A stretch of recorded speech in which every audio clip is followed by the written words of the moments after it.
สวัสดีค่ะมาพบกับช่องสาวน้ำมนต์คนโคราชอีกแล้วนะคะวันนี้เรานำเสนอหมวกคริสต์มาสเดี๋ยวเราจะมาชวนเพื่อนๆถักหมวกใบนี้นะคะเป็นลายสตาร์สติชหรือลายดอกพิกุลดอกเล็กๆน่ารักดีค่ะเพื่อให้เข้ากับเทศกาลที่จะถึงนี้นะคะถ้าเพื่อนๆชอบก็อย่าลืมกดไลค์กดแชร์ให้สาวน้ำมนต์ด้วยนะอุปกรณ์ที่เราจะใช้ถักในวันนี้นะคะเราจะเลือกเป็นไหมพรมที่เรามีในตู้เลย2 สีนี้ค่ะสีขาวเอาไว้ถักตรงชายหมวกแล้วก็ถักตัวปอมๆนะคะส่วนสีบานเย็นก็ใช้เป็นสีเมนถักตัวหมวกนั่นเองค่ะไหมที่เรามีเลยนะเข็มเราจะใช้เป็นเข็มหัว4 มิลเกี่ยวไม่หลุดเป็นใช้ได้นะคะแล้วก็มีกรรไกรลายที่เราจะใช้ถักเราเลือกใช้เป็นลายดอกพิกุลเล็กๆหรือสตาร์สติชนั่นเองค่ะเราจะเริ่มถักตั้งแต่ช่วงสีแดงหรือตรงช่วงสีเมนนะคะยาวขึ้นไปจนถึงจอมหมวกหรือตรงสามเหลี่ยมถัก2 ชิ้นแล้วค่อยเอามาเชื่อมติดกันนะแล้วก็ค่อยมาถักไอ้ตรงสีขาวหรือตรงชายหมวกแล้วก็ถักตัวปอมๆติดนะคะเดี๋ยวเรามาดูวิธีถักกันเลยเราจะพันเข็มแบบนี้2 รอบนะคะแล้วก็ดึงไหมผ่านจะได้ห่วงเล็กๆเพื่อล็อกงานนั่นเองค่ะเสร็จแล้วเราจะถักโซ่2แล้วก็ดึงไหมขึ้นมาค่ะเท่ากีบที่เพื่อนๆต้องการนะคะอย่ายาวมากเดี๋ยวมันถักลำบากค่ะแล้วก็อย่าสั้นเกินให้ดึงไหมขึ้นมาประมาณโซ่4โซ่5นั่นแหละค่ะเสร็จแล้วให้พันเข็มปักลงไปในโซ่แรกเอามือหนีบไว้นะคะดึงขึ้นมาให้กีบเท่ากันก่อนครั้งที่1ปักลงไปครั้งที่2ดึงขึ้นมาให้เท่ากันแบบนี้นะคะเอามือหนีบไหมไว้กับเข็มงานเราจะได้กีบเท่ากันค่ะเสร็จแล้วให้เราเอานิ้วนี้นะคะบีบไหมเส้นนี้ไว้แล้วให้ตวัดไหมดึงผ่านทุกห่วงปักเข็มนะคะลงไปในห่วงที่เอามือจับไว้เนี่ยแล้วก็ดึงผ่านล็อก1 ครั้งด้วยโซ่1เราจะได้กีบดอกไม้แบบนี้นะคะดึงไหมขึ้นมาประมาณโซ่4โซ่5นะคะพันเข็มแทงผ่าน2 เส้นนี้นะคะเส้นที่เราล็อกไว้นี่แหละค่ะเนี่ยแล้วก็ดึงผ่านดึงขึ้นมาให้มันเท่ากันเอามือนิ้วกลางด้านนี้นะคะหนีบไว้งานเราจะได้ไม่เคลื่อนอีก1 ครั้งค่ะพันเข็มปักลงไปผ่าน2 เส้นที่เดิมดึงขึ้นมาให้เท่ากันเอามือหนีบไว้เพื่อเส้นนี้จะได้ไม่ลอดผ่านหมดนะคะแล้วก็ดึงไหมผ่านทุกห่วงปักเข็มเข้าไปในเส้นที่เราหนีบไว้เมื่อกี้ดึงผ่านล็อกด้วยโซ่1แบบนี้นะคะถ้าเพื่อนๆต้องการกรีบที่หนากว่านี้นะคะก็สามารถปัก3 ครั้ง4 ครั้งแล้วค่อยรวบก็ได้แต่เราต้องการแค่2 รอบพอนะคะพันเข็มปักลงไปผ่าน2 เส้นดึงขึ้นมาให้เท่ากันครั้งที่1พันเข็มปักลงไปที่เดิม2 เส้นนะคะดึงขึ้นมาครั้งที่2อย่าลืมนะคะใครต้องการหนากว่านี้ก็สามารถถักได้หนากว่านี้อีกนะคะแล้วก็ดึงผ่านปักเข็มเข้าไปเส้นที่เราจับไว้ดึงผ่านล็อก1 ครั้งได้โซ่1เราจะถักแบบนี้จนได้ความยาวเท่าหมวกเลยนะคะเราจะใช้หมวกตัวนี้เป็นมาตรฐานในการถักกะว่าให้1/2ของหัวของเพื่อนๆนะคะหรือหูถึงหูนั่นเองค่ะเราก็ได้ถักความยาวหูถึงหูหรือ1/2ของหัวเพื่อนๆนะคะเราถัก20 กีบค่ะถ้าเพื่อนๆต้องการเล็กหรือใหญ่ก็สามารถปรับลดจำนวนกีบได้นะคะ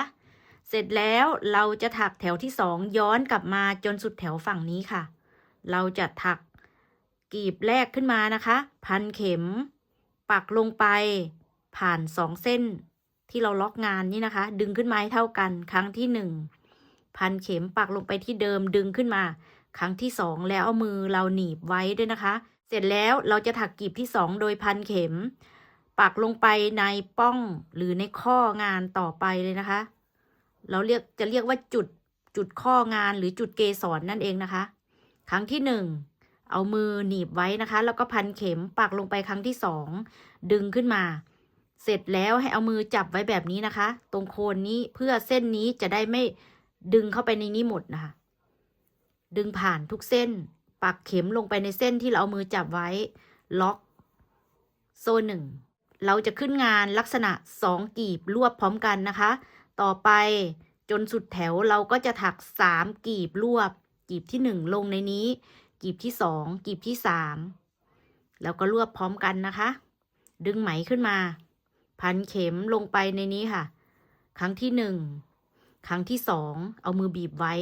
แล้วก็ไปกีบที่2ค่ะลงในข้อต่อไปเลยนะคะดึงขึ้นมาให้เท่ากันนะคะกีบแล้วเอามือหนีบไว้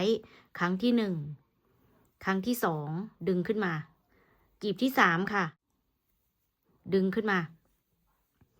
กีบละ2ครั้งนะคะจะได้ลักษณะนี้แล้วเราก็เอามือนิ้วก้อยกับนิ้วนางนะคะรวบตรงนี้ไว้เราจะได้ดึงงานถนัดค่ะแล้วก็เอามือหรือเอาเล็บนะคะจับตรงโคนตรงนี้ไว้แล้วก็รวบผ่านทุกห่วงปักเข็มเข้าไปในเส้นที่เราเอามือจับไว้ดึงผ่านล็อก1ครั้งได้โซ่1นี่ค่ะขึ้นต้น2กีบรวบแล้วก็มา3กีบรวบพร้อมกันต่อไปก็3กีบรวบพร้อมกันนะคะพันเข็มปักลงไปในเกสรหรือตรงจุดเดิมนะคะครั้งที่1ครั้งที่2นี่คือกีบที่1กีบที่2ค่ะก็ลงข้อต่อไปเลยนี่ค่ะดึงขึ้นมาให้เท่ากันถ้ามันยาวก็เอานิ้วก้อยกับนิ้วนางฝั่งนี้นะคะหนีบไว้เราจะได้ถักถนัดค่ะนี่ดึงขึ้นมากีบละ2ครั้งนะคะใครต้องการหนากว่านี้ปัก3ปัก4ก็ได้นะคะแต่ลายนี้ค่อนข้างเปลืองไหมเราจะปักแค่2ครั้งเองนะคะเสร็จแล้วนะคะหยิกเส้นนี้ไว้ดึงไหมลอดผ่านทุกห่วงปักเข็มเข้าไปในเส้นที่เราดึงไว้เมื่อกี้ดึงผ่านล็อก1ครั้งเราก็จะได้เห็นลักษณะกลีบดอกแล้วนะคะครั้งที่1ครั้งที่2กลีบที่2ค่ะครั้งที่1ครั้งที่2กลีบที่3ครั้งที่1ครั้งที่2ดึงไหมขึ้นมาให้เท่ากันนะคะแล้วเอามือหนีบไว้ดึงผ่านทุกห่วงปักเข็มเข้าไปในเส้นที่เราจับไว้ดึงผ่านล็อก1ครั้งเราจะถักแบบนี้ยาวไปจนสุดแถวเดี๋ยวเรามาเจอกันตรงจุดจบแถวนะคะเราถักยาวมาจนสุดแถวเราก็จบด้วย3กลีบรวบนะคะกลีบที่2กลีบที่3กลีบสุดท้ายค่อยๆปักนะคะเพราะว่ามันจะเป็นโซ่แรกมันก็ปักลำบากนิดนึง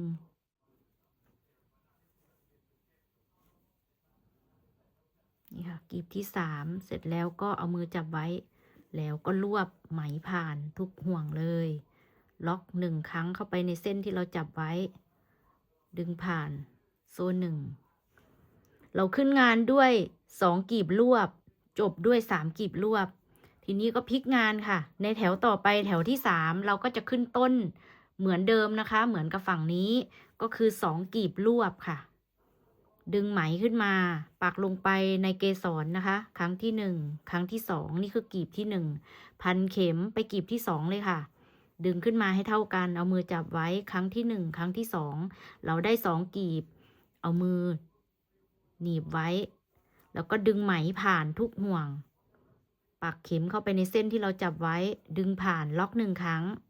เราจะขึ้นงาน2กลีบรวบนะคะทีนี้ก็3กลีบรวบกลีบที่1กลีบที่2กลีบที่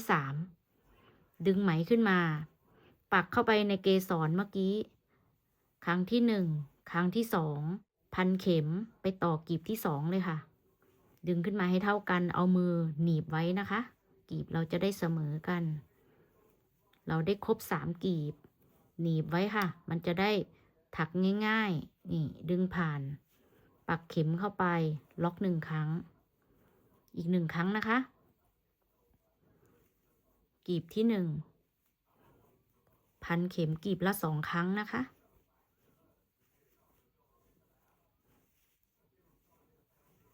ได้ครบ3กลีบเอามือจับไว้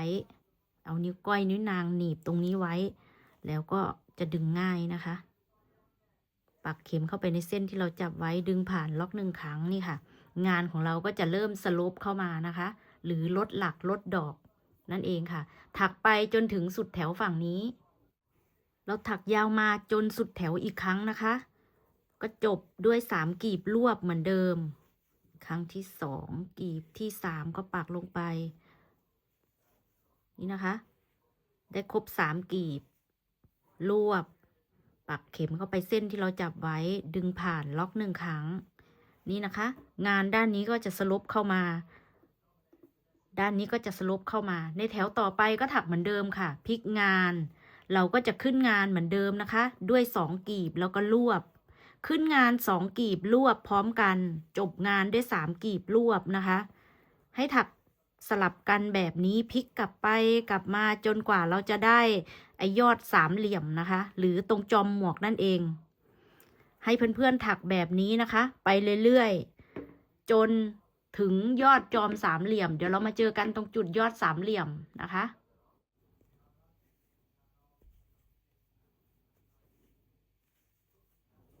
เราถักมาเรื่อยๆจนใกล้ๆถึงยอดปลายแหลมแล้วนะคะหรือตรงจอมหมวกนั่นเอง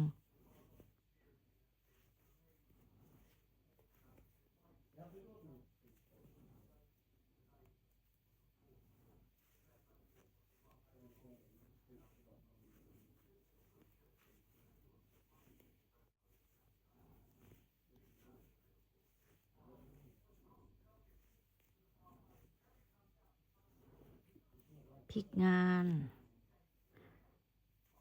ตรงปลายแหลมนะคะก็ขึ้นเหมือนเดิมกีบที่1กีบที่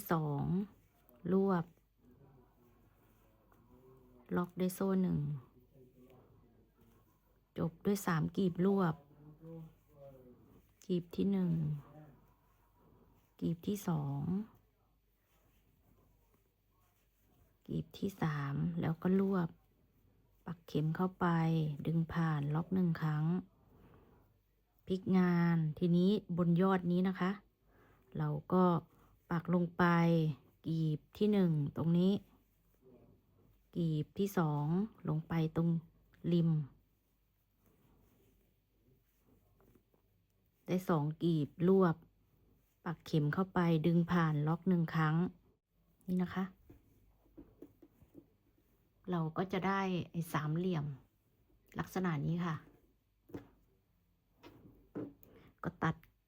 เก็บหางไหมนะคะก็ตัดไหมได้เลยเนี่ยตัดเก็บหางไหมให้เรียบร้อยนะคะให้ถักแบบนี้2ชิ้นเดี๋ยวเราเอามาประกบกันนะคะเราก็ได้ถักทั้ง2ชิ้นเหมือนกันนะคะเสร็จแล้วเราวางงานประกบกันค่ะทีนี้ก็มัดตรงจุดหัวแหลมนะคะหรือตรงจอมหมวกนั่นเองมัดไว้เดี๋ยวค่อยเก็บไหมทีหลังค่ะเราจะเริ่มเชื่อมงานให้ติดกันนะคะเริ่มจากฐานด้านล่างถักยาวไปจนถึงจอมหมวกตรงแหลมๆเนี่ยเสร็จแล้วก็ถักเวียนลงมาจนถึงฐานฝั่งนี้นะคะใครกลัวหลุดก็มัดไหมเป็นเงื่อนตายได้นะแต่เดี๋ยวเราจะดึงไหมขึ้นมาค่ะเราปักเข็มไปตรงจุดนี้นะคะหรือมัดไปอย่างนี้เลยก็ได้ถ้าใครกลัวหลุดนี่มัดแบบนี้เลยง่ายๆดีค่ะเดี๋ยวเราค่อยมาตามเก็บหางไหมให้เรียบร้อยนะคะเสร็จแล้วเราก็ดึงไหมขึ้นมาล็อก1ครั้งก่อนให้เราดึงไหมขึ้นมาแล้วก็ถักเหมือนถักกีบนี่ค่ะปักลงไปครั้งที่1พันเข็มลงไปที่เดิมดึงขึ้นมาครั้งที่2เสร็จแล้วก็จิ้มเข็มเข้าไปตรงจุดเดียวกันของชิ้นนี้นะคะนี่ค่ะแล้วก็ดึงไหมผ่านล็อก1ครั้งด้วยโซ่1พันเข็ม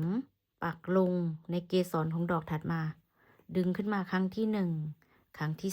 2แล้วก็เอาไปซีดึงผ่านกับเกสรของดอกถัดไปของชิ้นด้านหลังนี่นะคะดึงงานขึ้นมาผ่านทุกห่วงล็อก1ครั้งด้วยโซ่1พันเข็มแล้วก็ถักเหมือนเดิมกับเมื่อกี้ค่ะปักลงดอกถัดมาครั้งที่1ครั้งที่2เสร็จแล้วก็ไปซีดึงผ่านกับดอกถัดมาของฝั่งนี้เลยนะคะดึงผ่านล็อก1ครั้งด้วยโซ่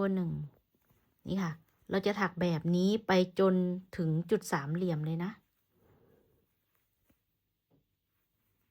ดอกมันจะตรงกันนะคะตำแหน่งของมันนะ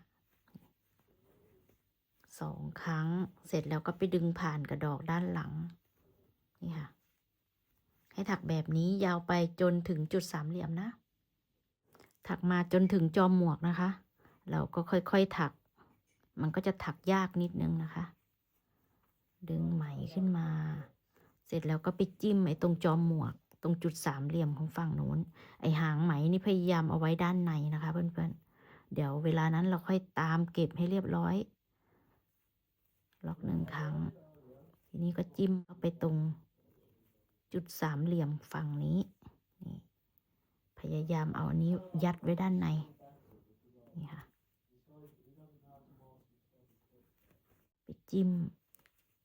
ฝั่งนู้นดึงผ่านนี่นะคะแล้วก็มาถักตั้งแต่สามเหลี่ยมจอมหมวกจนถึงฐานหมวกฝั่งนี้วิธีถักก็เหมือนเดิมดึงขึ้นมา2 ครั้งหางไหมยัดไว้ด้านในแล้วก็ปักดึงผ่านกับดอกถัดไปของฝั่งนู้นล็อก1 ครั้งนี่ค่ะถักเรื่อยๆลงมานะคะนี่ค่ะถักลงมาเรื่อยๆ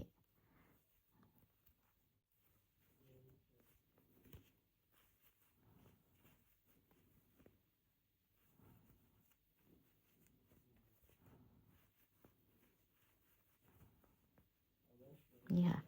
ถักลงมาเรื่อยๆถักยาวไปจนสุดแถวเดี๋ยวเรามาเจอกันตรงจบฐานฝั่งนี้นะคะถักยาวมาจนถึงสุดแถวของฐานหมวกแล้วนะคะปักลงไปในนี้เลยดึงขึ้นมาครั้งที่1 ครั้งที่2เสร็จแล้วก็ไปดึงผ่านกับจุดของชิ้นนู้นนะคะจุดตรงจุดล็อก1 ครั้งได้โซ่1นี่ค่ะรอยต่อของเราก็จะเนียนอันนี้จอมหมวกนะคะเป็นลักษณะนี้เวลานั้นเดี๋ยวเราถักปอมๆมาใส่แล้วก็มัดด้านในนะคะอันนี้ด้านในนะคะมันจะใส่ได้ทั้ง2 ด้านเลยนะคะลายเดียวกันแต่เราจะใช้ด้านนี้เป็นด้านนอกต่อไปนะคะเราจะถักเอฟวนรอบเก็บตรงฐานหมวกเพื่อความกระชับก่อนที่เราจะใช้สีขาวในการถักนะคะก่อนอื่นให้เราเลื่อนเข็มเข้าไปในกลีบเห็นไหมคะกลีบทุกกลีบนี้ให้เราแทงเข้าไปผ่านประมาณ3 หรือ 4 เส้นนะคะเพื่อความแข็งแรงของงานแล้วก็ให้เราดึงผ่านก่อนค่ะดึงผ่านเลื่อนเข็มเข้ามาในนี้เราจะถักโซ่3แทน F นะคะแทน F หลักที่1 F หลักที่2ลงไปที่เดิมแทงประมาณว่าให้ได้3 ถึง 4 เส้นนะคะงานเราจะได้ไม่ย้วยค่ะหลักที่2นะคะปลดหมดแล้วก็ F หลักที่3ลงที่เดิมปลด2 ห่วงค้างไว้ค่ะแล้วก็พันเข็มข้ามมากลีบถัดไปเลยนะคะแทงให้ได้ประมาณผ่าน3 ถึง 4 เส้นเหมือนเดิมเอามือจับไว้ก็ได้ค่ะถ้ามันเป็นห่วงแล้วแบบนี้เลยเนี่ยแล้วก็ปลด2แล้วก็รวบหมดนี่ค่ะ F 2 หลักนะคะรวมโซ่ตรงนี้เสร็จแล้วพอหลักที่3ปลดแค่2 ห่วงแล้วก็ข้ามมาถัก F ฝั่งนี้ปลด2 ห่วงแล้วก็รวบพร้อมกันตรงนี้จะเป็นตัวรวบระหว่างกลีบค่ะก็ F ลงไปครั้งที่1 F ครั้งที่2ปลด2 ห่วงค้างไว้พันเข็มเอามือทำห่วงไว้รอเลยค่ะเนี่ยกะว่าประมาณ3 ถึง 4 เส้นนะคะแทงเข้าไปปลด2 ห่วงเหลือ3รวบหมดF ตรงนี้จะเป็นตัวค่อมนะคะหรือถัก A นั่นเอง F 1 หลักลงไปตัวที่3ลงที่เดิมปลด2ค้างไว้แล้วก็ข้ามไปกลีบถัดไปเลยนะคะทำเป็นห่วงไว้รอเลยนี่จะได้ถักง่ายๆพันเข็มลงไปปลด2 ห่วงเหลือ3รวบหมด F ตัวที่2ปลดหมด F ตัวที่3ปลด2 ห่วงค้างไว้แล้วก็พันเข็มไปในกลีบถัดไปเลยค่ะแล้วก็ F ลงไป1 หลักปลดหมดหลักที่3ปลด2 ห่วงค้างไว้ข้ามไปกลีบถัดไปนี่ค่ะเราจะถักแบบนี้วนรอบเลยนะคะจนจบแถวเดี๋ยวเรามาเจอกันอีกครั้งตรงจุดจบแถวนะเราถักวนรอบจนมาสุดแถวในหลักสุดท้ายก็ F ลงไปปลด2 ห่วงค้างไว้แล้วก็ไป C ดึงผ่านกับจุดที่เราเริ่มงานหรือตรงโซ่3นั่นเองค่ะดึงผ่านนี่ค่ะฐานหมวกของเราก็จะเริ่มแคบเข้ามานะคะ ถ้าแคบยังไม่พอก็สามารถถักเพิ่มได้อีกนะคะเดี๋ยวเราจะถักเพิ่มแถวนี้โซ่3แทน F ค่ะแล้วก็ให้ F ลงไปทุกหลักเลยนะคะ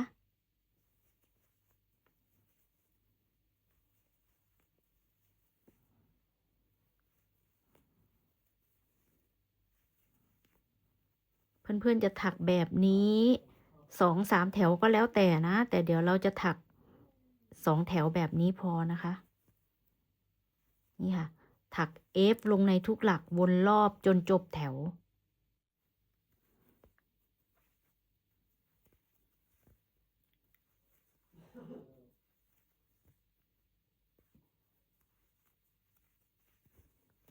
เราถักมาจนถึงจุดจบแถวแล้วนะคะเราก็ซีดึงผ่านเข้าไปที่โซ่3ที่เราเริ่มงานดึงผ่านค่ะล็อก1ครั้งด้วยโซ่1นะแล้วก็ตัดเก็บหางไหมให้เรียบร้อยค่ะ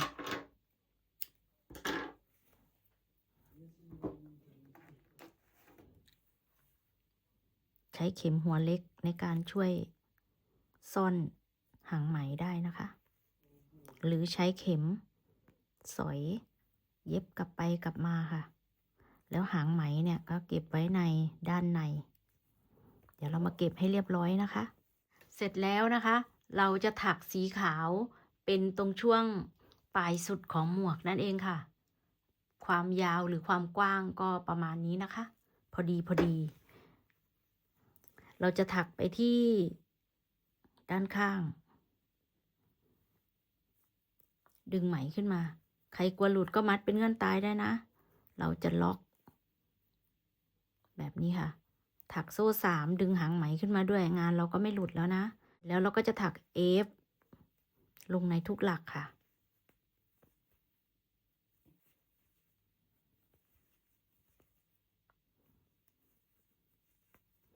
ถัก F ลงในทุกหลักวนรอบจนจบแถวเลยนะคะเดี๋ยวเรามาเจอกันตรงจุดเริ่มงานถักวนรอบจนสุดแถวก็ซีดึงผ่านกับโซ่3ที่เราขึ้นงานนะคะจบแถวที่1แถวต่อไปเราจะเริ่มถักเม็ดข้าวโพดนะคะเราจะขึ้นงานด้วยโซ่3แทน F ค่ะแล้วในหลักถัดไปเราจะถัก F 4ครั้งนะคะลงที่เดิม1 2 3 4ได้ F 4หลักเราก็ปลดเข็มแล้วก็นับย้อน1 2 3 4ปักเข็มเข้าไปในหลักที่4ตรงนี้นะคะที่นับย้อนลงมาแล้วก็ดึงไหมผ่านเราจะได้เป็นเม็ดข้าวโพดแบบนี้นะคะเสร็จแล้วก็พันเข็มค่ะปัก F ลงในหลักถัดไปแบบนี้นะคะในหลักถัดไปก็ F 4ครั้งลงที่เดิมจะถักเม็ดข้าวโพดแบบนี้สลับกับ F นะคะ1 2 3 4ครบ4หลักปลดเข็มนับย้อนลงมา1 2 3 4ปักเข้าไปในหลักที่4ดึงไหมผ่าน F ลงในหลักถัดไป1ครั้งในหลักถัดไป F 4ครั้งถักเม็ดข้าวโพดค่ะ F ครั้งที่1ครั้งที่2ครั้งที่3ครั้งที่4ลงที่เดิมปลดเข็มนับ1 2 3 4ปักเข็มลงไปในหลักที่4ดึงไหมผ่านเราจะถักเม็ดข้าวโพดกับ F นะคะสลับกันวนรอบจนจบแถวเลยค่ะเม็ดข้าวโพดก็จะมี F 4ตัวนะคะได้ F 4ตัวแล้วก็ดึงไหมออกปักลงมาในหลักแรกของเม็ดข้าวโพดดึงผ่านแล้วก็ F ลงในหลักถัดไปนี่ค่ะถักแบบนี้วนรอบจนจบแถวเราถักวนรอบจนมาสุดแถวนะคะ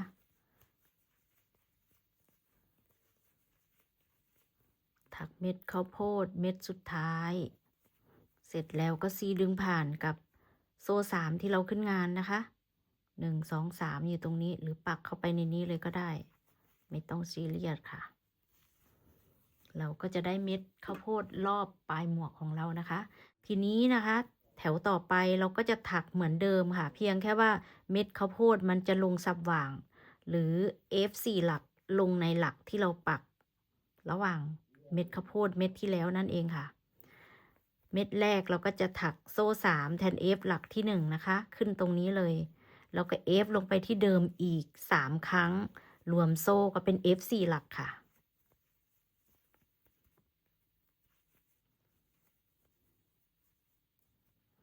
ปลดเข็มดึงไหมผ่านเม็ดแรกของเรานะคะทีนี้ก็ F แล้วก็ปักลงในเม็ดข้าวโพดนี่นะคะมันจะมีช่องเล็กๆอยู่เพื่อนๆก็ปักเข้าไปเลยนี่ระหว่างกลางหลักนี้นะคะก็ F 4หลักลงไปเม็ดข้าวโพดเราจะได้ลงสับหว่างนะคะ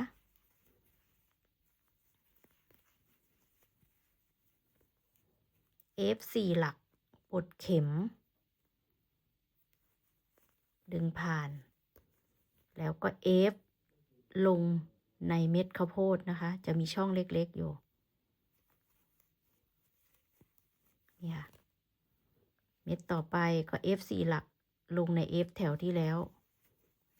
นี่นะคะก็จะถักแบบนี้ซ้ำๆวนรอบจนจบแถวเลยนะ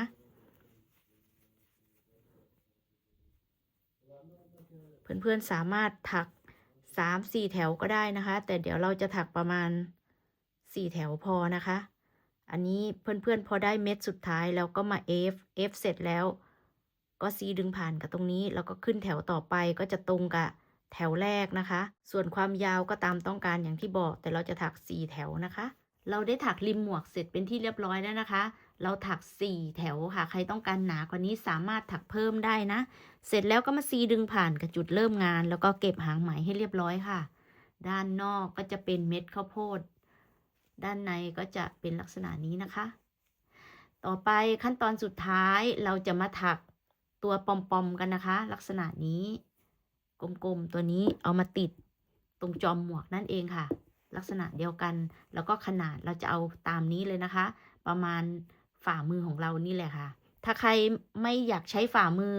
ก็สามารถใช้เป็นขวดน้ำได้นะคะหรือถ้าใครต้องการใช้ใหญ่ๆนะคะก็สามารถหาภาชนะที่เป็นทรงกลมหรือฝาขวดหรือฝากระปุกหรือก้นกระปุกก็ได้หมดเลยนะคะเพื่อนๆแต่วันนี้อย่างที่บอกเราจะใช้ฝ่ามือของเราให้เป็นประโยชน์ค่ะเราจะเอาลูกประมาณนี้เลยนะคะก็เท่ากับฝ่ามือของเรานั่นเองค่ะเราจะหนีบไหมไว้ที่นิ้วกลางนิ้วนางของเรานะคะความยาวก็ประมาณนี้ค่ะเสร็จแล้วเราก็จะพันไหมเข้าไปในมือของเราประมาณนึงนะคะประมาณนี้ค่ะนี่ค่ะนี่กะว่าได้ความกว้างพอดีก็ค้างนิ้วไว้อย่างนั้นนะคะแล้วก็พันไปเรื่อยๆจนกว่าเพื่อนๆจะได้ความหนาที่ต้องการค่ะนี่ค่ะเราก็จะพันไปเรื่อยๆเดี๋ยวเรามาดูตอนเราได้ความหนาตามต้องการแล้วนะคะพันมาสุดไหมพอดีเลยนะคะหมดเลยเราใช้หมดเลยเพราะว่าถ้าเหลือไว้มันก็จะไม่มีประโยชน์อะไรนะคะก็เหลือหางไหมไว้ประมาณนี้นี่ค่ะที่เราล็อกเส้นไหมไว้นะคะให้เราพันมาหนีบไว้ฝั่งนี้ไอตัวนี้เราก็ลอดฝ่ามือมานะคะ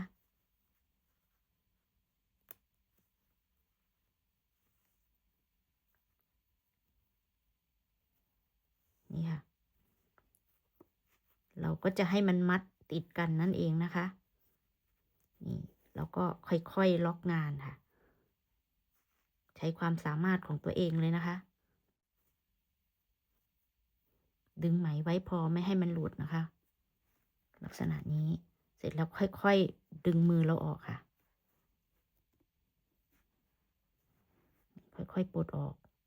นี่เสร็จแล้วก็มัดให้แน่นๆเลยทีนี้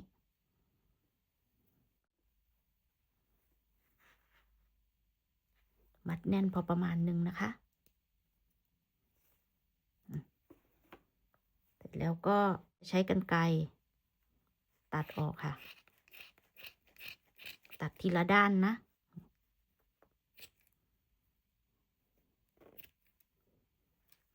เส้นนี้ไม่ต้องตัดนะคะให้ระวังเส้นนี้เราก็จับไว้ แล้วก็มาฝั่งนี้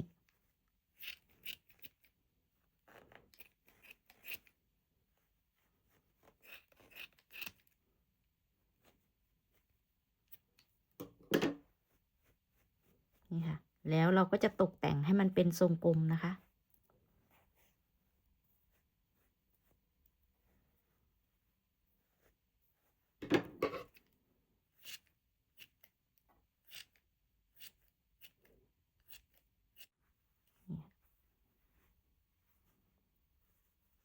นี่ค่ะตัดไปเดี๋ยวเรามาดูตอนเราได้ไอ้กลมๆสวยงามเรียบร้อยแล้วนะคะ เราก็ได้ปอมในรูปทรงที่เราต้องการแล้วนะคะ เราพอใจประมาณนี้นะคะ เสร็จแล้วเราก็จะเอาไปติดกับจอมหมวกนะคะ วิธีติดของเราก็นี่ค่ะ ใช้เข็มหัวใหญ่นะคะแหย่เข้าไปตรงกลางเลยนี่สอดเข้าไปนี่ค่ะแล้วก็ไปดึงส้น1 ส้นนะคะลอดผ่าน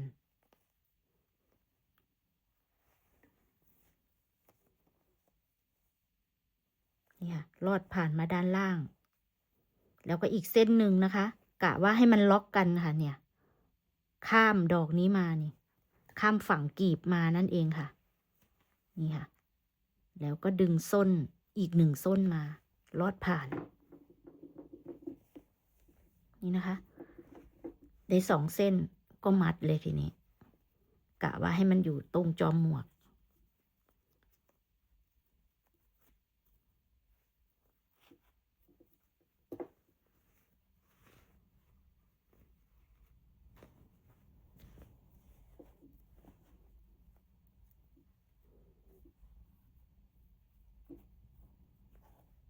นี่นะคะเราก็ได้หมวกเสร็จเป็นที่เรียบร้อยแล้วค่ะตัวปอมๆเล็กใหญ่ก็ตามที่เพื่อนๆต้องการเลยนะคะอันนี้เราต้องการประมาณนี้ก็ใช้ฝ่ามือเลยค่ะถ้าไซส์เด็กก็จะเล็กกว่านี้นะคะ